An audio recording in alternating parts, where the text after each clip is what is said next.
Hey guys, welcome back to my YouTube channel. So ಏನು ವಿಷಯ ಅಂದರೆ, ಇವಾಗ ಸ್ವಲ್ಪ ಬೋರಿಂಗ್ ಅಂತ ಅನಿಸ್ತಿತ್ತು. ಹಾಗಾಗಿ ಎಲ್ಲಾದರೂ ಹೋಗಿ ಬರೋಣ ಬೈಕಲ್ಲಿ ಅಂತ ಅಂದ್ಕೊಂಡಿದ್ದೆ. ಇವತ್ತು ಆ್ಯಕ್ಚುಲಿ ಫ್ರೀನೂ ಇದ್ದೀನಿ. ಸೊ ಅದಕ್ಕಾಗಿ ಮಾವನೂರು ಶ್ರೀ ಬೆಟ್ಟದ ಮಲ್ಲೇಶ್ವರ ಅಂತ ಏನೋ ಬರುತ್ತೆ ಟೆಂಪಲ್ಲು, ಶಿವಂದು ಟೆಂಪಲ್. ಅದು ತುಂಬ ಚೆನ್ನಾಗಿದೆ ಗೈಸ್. ಅದು ಭೂಲೋಕದ ಸ್ವರ್ಗ ಅಂತಲೂ ಕರೀತಾರೆ. ಸೊ ಅದಕ್ಕೆ ಹೋಗಿದ್ದು ಬರೋಣ ಅಂತ ಹೋಗ್ತಾ ಇದ್ದೀನಿ.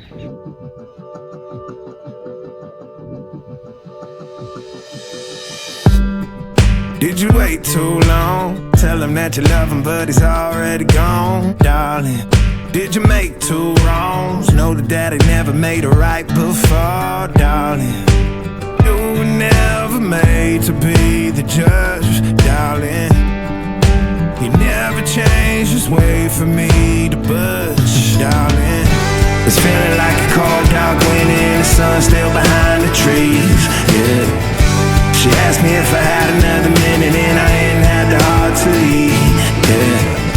It's feeling like a cold dark wind and the sun still behind the trees, yeah. She asked me if I had another minute and I ain't had the heart to leave.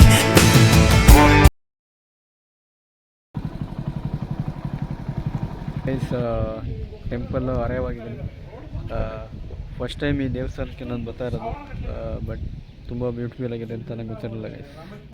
ಎಲ್ಲಿ ನೋಡಿದ್ರೆ greenery ಇದೆ. And ಬರಬೇಕಾದ್ರೆ ಎಷ್ಟೊಂದು capture ಮಾಡೋಕ್ಕಾಗಲಿಲ್ಲ.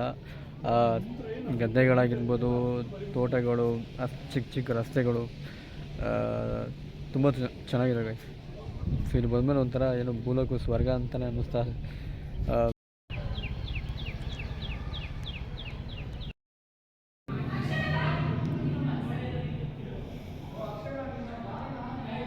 So ಇದೇ guys main temple ಇದ್ದಾನೆ, ಬೆಟ್ಟದ ಮಲ್ಲೇಶ್ವರ ಅಂತ ಕರೀತಾರೆ ಇದಕ್ಕೆ.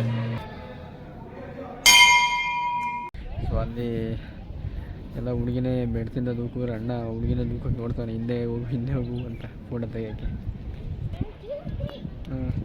ಇನ್ನೂ ಹಿಂದೆ ಕಳಿಸ್ತಾನೆ ಅಣ್ಣ ಫೋಟೋ ತೆಗೀಲಿ ಅಂತ. ಇನ್ನೊಂಚೂರು ಹಿಂದೆ ಹೋಗು ಇನ್ನು ಮಾವನೂರು ಬೆಟ್ಟದ ಮಲ್ಲೇಶ್ವರ ದೇವಸ್ಥಾನದ ಹಾಸನ ಜಿಲ್ಲೆಯಲ್ಲಿರುವ ಸುಂದರವಾದ ಶಿವಕ್ಷೇತ್ರ. ಬೆಟ್ಟದ ಮೇಲಿರುವ ಈ ದೇವಸ್ಥಾನವನ್ನು ಸ್ಥಳೀಯವಾಗಿ ಬೆಟ್ಟದ ಮಲ್ಲೇಶ್ವರ ಎಂದು ಕರೆಯಲಾಗುತ್ತದೆ. ದೇವಸ್ಥಾನದ ಸುತ್ತಲೂ ದೊಡ್ಡ ಗಾಳಿ ವಿದ್ಯುತ್ ಚಕ್ರಗಳು ಅಂದರೆ ವಿಂಡ್ಮಿಲ್ ಇರುವುದರಿಂದ ಇದು ವಿಶಿಷ್ಟವಾಗಿ ಕಾಣಿಸುತ್ತದೆ. ದೇವಸ್ಥಾನದ ಮೂಲ ಆರಾಧ್ಯ ದೈವ ಶ್ರೀ ಮಲ್ಲೇಶ್ವರ ಸ್ವಾಮಿ. ಶಿವನ ರೂಪ. ಶಿವನ ಜೊತೆ ಪಾರ್ವತಿ, ಗಣಪತಿ, ವೀರಭದ್ರೇಶ್ವರ ಮತ್ತು ನಾಗೇಶ್ವರ ದೇವರ ವಾಸ್ತುಶೈಲಿಯಲ್ಲಿ ದ್ರಾವಿಡ ಶೈಲಿಯ ಲಕ್ಷಣಗಳು ಕಂಡುಬರುತ್ತವೆ. ಈ ದೇವಸ್ಥಾನ ಎಷ್ಟು ಹಳೆಯದು? ಲಭ್ಯವಿರುವ ಸ್ಥಳೀಯ ಮಾಹಿತಿ ಪ್ರಕಾರ ಈ ದೇವಸ್ಥಾನದ ಇತಿಹಾಸವು ಸುಮಾರು 17ನೇ ಶತಮಾನಕ್ಕೆ ಸಂಬಂಧಿಸಿದೆ ಎಂದು ಹೇಳಲಾಗುತ್ತದೆ. ಆದರೆ ದೇವಸ್ಥಾನದ ನಿಖರ ಸ್ಥಾಪನೆಯ ವರ್ಷ ಅಥವಾ ಕುರಿತು ದೃಢವಾದ ಅಧಿಕೃತ ಶಾಸನಾಧಾರಿತ ಮಾಹಿತಿ ಸುಲಭವಾಗಿ ಲಭ್ಯವಿಲ್ಲ. ಆದ್ದರಿಂದ ನಿಖರವಾಗಿ ಇಷ್ಟು ಹಳೆಯ ವರ್ಷದ ದೇವಾಲಯ ಎಂದು ಹೇಳುವುದಕ್ಕಿಂತ ಹಲವು ಶತಮಾನಗಳ ಪುರಾತನ ಕ್ಷೇತ್ರ ಎಂದು ಹೇಳುವುದು ಹೆಚ್ಚು ಸೂಕ್ತ. ದೇವಸ್ಥಾನದ ವಿಶೇಷತೆ ಹೇಳಬೇಕು ಅಂದರೆ, ಈ ದೇವಸ್ಥಾನದ ದೊಡ್ಡ ಆಕರ್ಷಣೆ ಅದರ ಬೆಟ್ಟದ ಮೇಲಿನ ಸ್ಥಳ. ದೇವಸ್ಥಾನದಿಂದ ಸುತ್ತಮುತ್ತಲಿನ ಬೆಟ್ಟಗಳು, ಹಸಿರು ಪ್ರದೇಶ ಮತ್ತು ಗಾಳಿ ವಿದ್ಯುತ್ ಚಕ್ರಗಳ ಸುಂದರ ದೃಶ್ಯ ಕಾಣುತ್ತದೆ. ಹೀಗಾಗಿ ಇದು ಭಕ್ತರಿಗೆ ಮಾತ್ರವಲ್ಲದೆ ಪ್ರಕೃತಿ ಪ್ರಿಯರಿಗೂ ವಿಶೇಷ ಸ್ಥಳವಾಗಿದೆ. ಬೆಟ್ಟದ ಮಲ್ಲೇಶ್ವರ ಎಂಬ ಹೆಸರು ಯಾಕೆ ಬಂತು ಅಂದರೆ, ಈ ಕ್ಷೇತ್ರದ ವಿಶೇಷತೆಯೇ ಅದರ ಬೆಟ್ಟದ ಮೇಲಿನ ಸ್ಥಾನ.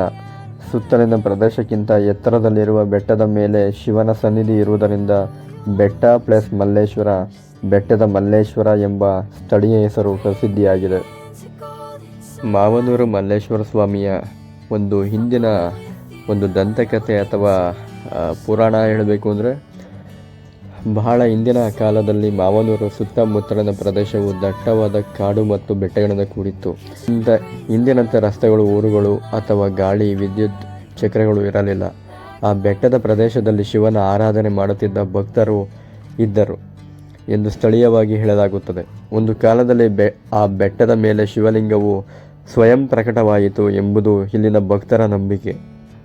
ಯಾರೂ ಅದನ್ನು ಪ್ರತಿಷ್ಠಾಪಿಸಿರಲಿಲ್ಲ. ಶಿವನೇ ಆ ಸ್ಥಳದಲ್ಲಿ ನೆಲೆಸಿದನು ಎಂಬ ಕಾರಣದಿಂದ ಶಿವನನ್ನು ಮಲ್ಲೇಶ್ವರ ಸ್ವಾಮಿ ಎಂದು ಕರೆಯಲಾಯಿತು. ಬೆಟ್ಟದ ಮೇಲೆ ನೆಲೆಸಿದ ಕಾರಣ ಕ್ರಮೇಣ ಬೆಟ್ಟದ ಮಲ್ಲೇಶ್ವರ ಎಂಬ ಹೆಸರು ಪ್ರಸಿದ್ಧವಾಯಿತು. ಭಕ್ತರು ಬೆಟ್ಟ ಹತ್ತಿ ಬಂದು ಸ್ವಾಮಿಗೆ ಪೂಜೆ ಸಲ್ಲಿಸುತ್ತಿದ್ದರು. ಕಾಲಕ್ರಮೇಣ ಆ ಸನ್ನಿಧಾನದ ಸುತ್ತ ಸಣ್ಣ ದೇವಾಲಯ ರೂಪುಗೊಂಡಿತು. ಸೊ ಗೈಸ್, ಈಗ ಹೊರಡುವ ಟೈಮಲ್ಲಿ ಆಯಿತು. ಇಲ್ಲಿಂದ ರಿಟರ್ನ್ ಹೋಗುವ. It's feeling like a cold dark winter and the sun still behind the trees. Yeah. She asked me if I had another minute and I ain't had the heart to leave. Yeah. It's feeling like a cold dark winter and the sun still behind the trees. Yeah. Guys, ಅಲ್ಲಿ ಹಂಸಿದೆ ಏನು ಮಾಡೋದು? ಹಂಸ್ ಬಂದಾಗ ಏನು ಮಾಡಬೇಕು? Break ಹೊಡಿಬೇಕು. ಹಂಸ್ ಬಂದಾಗ ಕಾಲಲ್ಲಿ break ಹೊಡಿಬೇಕು. ಸಿಂಪಲ್, ಕಾಮಿಡಿ ಮಾಡಿದಾಗೈತೆ ಅಷ್ಟೇ. ಸೊ ಎಲ್ಲ ಮುಗಿಸಿ ಈಗ ನಮ್ಮ ಅಕ್ಕ ಏನೋ ಫಂಕ್ಷನ್ ಬಂದಿದ್ದಾಳೆ. ಇಲ್ಲಿ ಏನೋ ಕತೆ ಓದಿಸ್ತಾರಂತೆ. ಕೌಡ್ಲೆಯಿಂದ ಸ್ವಲ್ಪ ಆ ಕಡೆ ಅಂತೆ ರೂಟ್ ಮ್ಯಾಪ್ ಕಳಿಸಿದ್ದಾರೆ. ನೋಡಿ ಎಷ್ಟು ಕಿಲೋಮೀಟರ್ ಅದು ಅಂತ. ಅಲ್ಲಿಗೆ ಹೋಗಬೇಕು. ಹೋಗಿ ಇವತ್ತು ನೈಟೇ ಬರಬೇಕು. ಇವಾಗಲೇ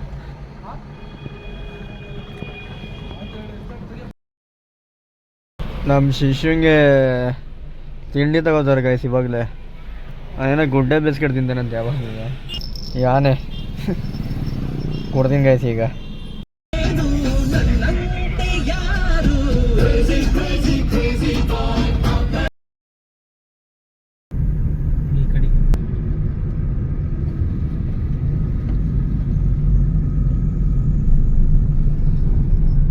ಅವ್ಳ ಲೊಕೇಶನ್ ಕಳಿಸಿರೋದು ಹೆಂಗೆ? ಆ ರೂಟಲ್ಲಿ ಹೋಗ್ಬೇಕು. ಮಾದೇಶ್ಪುರಕ್ಕೆ ಹೋಗಿದ್ವಲ್ಲ, ಅವ್ಳು ರೂಟ್ ಕಳಿಸಿರೋದು ಹಿಂಗಪ್ಪ. ನಾನು ಮತ್ತೆ ಯಾಕೆ ಹಿಂಗೆ ಹೋಗೋಣ? ಎಡವಣಿಗೆ ಹೋಗೋಣ. ಹೇಳ್ತೀನಿ. ಇಲ್ಲ ಐತಕಂಬ ಬರಪ್ಪ ಸಣ್ಣ ಬಾ. ಅವಳು ಕಳಿಸಿರೋದೆ. ಅವಳು ಹೇಳ್ತಾಳೆ. ಅವಳಿಗೆ ಏನು ಗೊತ್ತು? ಅವಳು ಎಡವಾಣೆ ಏನು ಅಂತಾನೆ, ಯಾವುದು ಊರು ಯಾಕಡೆ ಬರ್ತಾನೆ ಅಂತಲೇ ಗೊತ್ತಿಲ್ಲ ಅವಳಿಗೆ. ಕಾವಿಗೆ ಎಡವಾಣೆ ಬುಟ್ಟೆ ಅಂದರೆ ಅವಳು ಎಲ್ಲ ನೋಡ್ಕೊಂಡವಳೆ. ಅಲ್ಲಿ ಹೇಳ್ತಾವಳೆ ಅಷ್ಟೇ. ಬಿಡು, ಲೊಕೇಶನ್ಗೆ ಹೋಗೋಣ. ಇನ್ನು 5 ಕಿಲೋಮೀಟ್ರ್ ಐತೆ ಅಷ್ಟೇ. ಇಲ್ಲಿ ಕೇಳ್ತೀನಿ ಸುಮ್ಗೆ ಯಾಕೆ ಕೇಳಪ್ಪ.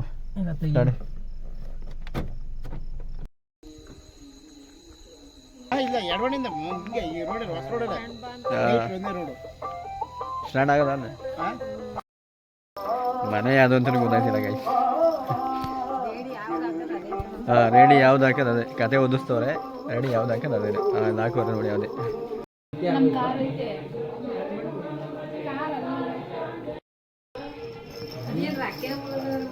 ಹಾಂ ಇವಾಗಿಲ್ಲ, ಅದು ಹಾಕೋದು.